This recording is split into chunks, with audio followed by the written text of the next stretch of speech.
Patriots have won the Super Bowl. From the Super Bowl, you voted not just to make history, but to remake America. To Super Tuesday. It's been a big week. We'll talk about the winners, the losers. We're getting there, folks. We're getting there. And the in-between. Coming up on 6 News on the Record. Good morning and welcome to ABC 6 News on the Record. I'm Jim Hummel. I'm not quite sure what the talk radio folks talk about in other parts of the country. Probably a little dry for topics in places like Montana or Missouri. But here, there doesn't seem to be enough hours in the day. Real sports like the Patriots, Celtics, and Red Sox, our unofficial sport here, politics, is also providing plenty to talk about. And of course, then there's corruption. As U.S. Attorney Robert Correnti likes to say, we are a target-rich environment. Here, right in the middle of all of it, WPRO morning show host John DePetro, who joins us on his year anniversary of 6 News on the Record. Welcome back. Thanks, Hummel. Thanks for remembering it was a year ago. I didn't know. Hey, it's been a quick year, a lot going on. Your return to the market, but it feels like you never left, doesn't it? No. I mean, there's been a lot of changes, and a lot of the players have come into different positions. But the past year was probably the most fun I've had. Doing radio and then just being back on the scene in Rhode Island. And you shifted to the morning shift now. For people who listen regularly, you're out of the blocks at 6 a.m., a lot of newsmaker-driven type stuff, and then you get to do the talk a little bit later. How has that been for you? Because Morning Drive is, I mean, it's a very highly rated program, and just getting those newsmakers, I would imagine doing that on the fly, that's a real challenge every morning, isn't it? It is, but the largest audience of the radio station is in the morning. And what I like about it, that you know, is I have a lot of different interests and a short attention span. So the ability to talk to a lot of different people about all different aspects of what's happening in the news. Not just local, but then the national stuff, plus sports, plus everything. I wanted to do something a little bit different in coming back. And so the morning slot, other than it's a little tough getting up early, I like it a lot. And so far, the numbers have been terrific. So the people seem to like me in the morning. You're up at what time? Like about 3:30, but who is it? 3:30, yeah, who is it? But you know, after a while, to wake up at 2:30 starts to seem natural. To be up and working at 3 is no big deal. But isn't it also, too, that you got to force, I've done that shift where sometimes you may take a nap in the middle of it. You got to get into a routine where you get yourself to bed early and then get a good night's sleep, or get it at other, odd times of the day. You do. You find a way. But Morning Drive and PRO, as you know, has always been, a big spot. Started with Salty. We're still, live and local news and information in the morning. So no matter what happens, especially this time of year with all the storms and the winter problems, at any given time, it almost feels like we're reaching the entire state that they're listening to. All right, let's get into it. You're fresh back from a week at the Super Bowl. Are you still in therapy? I heard that disappointment in your voice. I got to tell you, my son was so upset. I know you took your son, Daniel. We'll talk to you a little bit about that. My 10-year-old, who's just a little bit younger than Daniel, he threw up. He got up at midnight, and he vomited. He was so upset with that and the Chinese food. Yeah. But how did it work with Daniel? Well, it was tough, and it was tough being there surrounded by all the Giant fans. The only thing worse than Giant fans are Yankee fans. It's 2 minutes left. You think you have it. It's so exciting. All the Patriot fans are going crazy. And then that one play, that when they didn't sack Manning. When they didn't sack Manning. And then Tyree caught it with his head. It was just incredible. So everything leading up to that was fantastic. We met Coach Belichick. We were at the Patriots Hotel. We had pictures with the team. We had seen Chris Berman. We were on ESPN.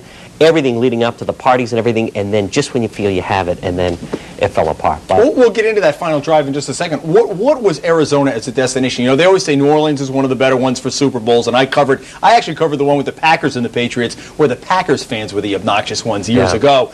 So New Orleans, Miami, San Diego to a lesser extent. How did you find Phoenix?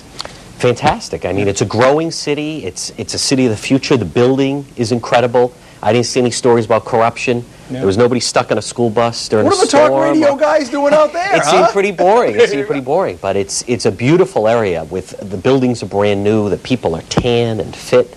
It's a nice area of the country to live. Let's talk about the game itself from that venue. 73,000 people, and the game. It was a great game because it went back and forth. Just tell me a little bit about your thoughts on that last drive, because when I was thinking, even at the end when Brady had 35 seconds left and they had 3 timeouts. I thought, oh, they're just going to come down and kick a field goal like they always do. Yeah. Until you get sacked. I don't know, other than there was problems inside. I thought the dome was very comfortable. The players were saying they were exhausted. When you think about it, they were 1 play away. You take away that 1 play, and they win the Super Bowl. So it was devastating. I mean, we were in the Patriots area. A lot of the families were right around there. I saw Tom Brady's parents right before the game, and everybody was just in stunned shock silence and could not believe that they came up short like that. So you watch the highlights it's tough. and you just... I'm trying to get past this, Hummel. What? I'm trying to resurrect it and get the true emotion now. It was tough being with a 10-year-old around these ridiculous Giant fans who were classless. He was very upset, like a 10-year-old boy would be, and then you just have to go out. He's catching it. Can we have you bleed a little bit more? Can we just go through that? The last time I felt this bad was when Grady Little didn't take Pedro out at Yankee Stadium. That was the last time I felt that bad. Yeah. But on Monday, you're still in Arizona. You're still at the Super Bowl. On Tuesday, we went to Sedona. It was still a pretty good trip.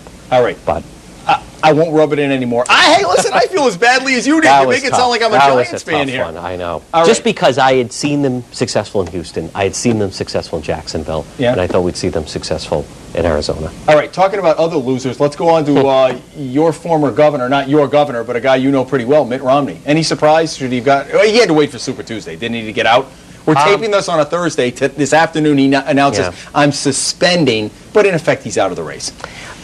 Unless something happened, and then since he's suspended, he could jump back in. I like Governor Romney. He filled in for me a couple times when I was in Boston. He was my first guest that I had when I was in Boston.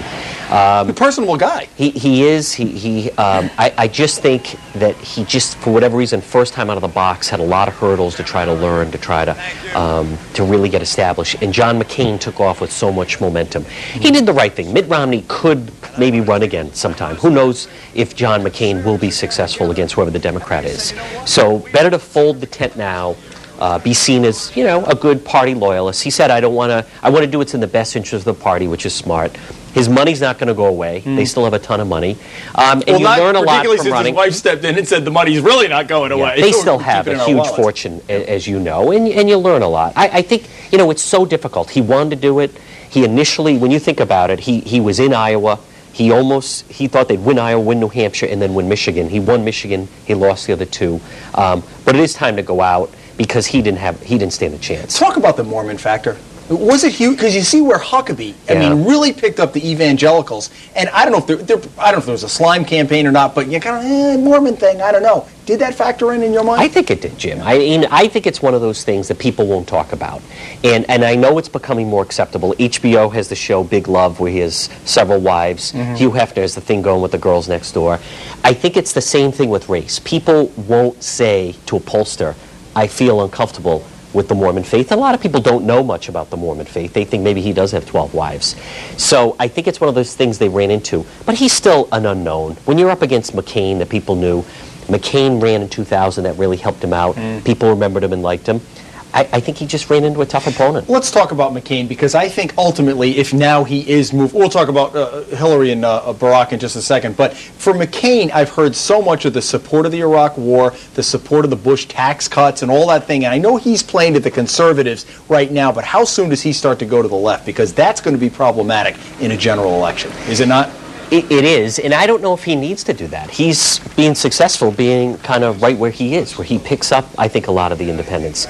John McCain is tough. I mean, he's got the career, his experience in the military. He's older. That doesn't hurt him. Huckabee, right? They tried to hurt him with, he's 70 years old to be an older president. People are living longer. That's who votes. Go to a poll, that's who's there. Everyone at 65 plus. I think he's going to be tough to beat. And as long as he stays healthy, he's been around, people feel comfortable with him, I think he's going to be a tough person to go up against.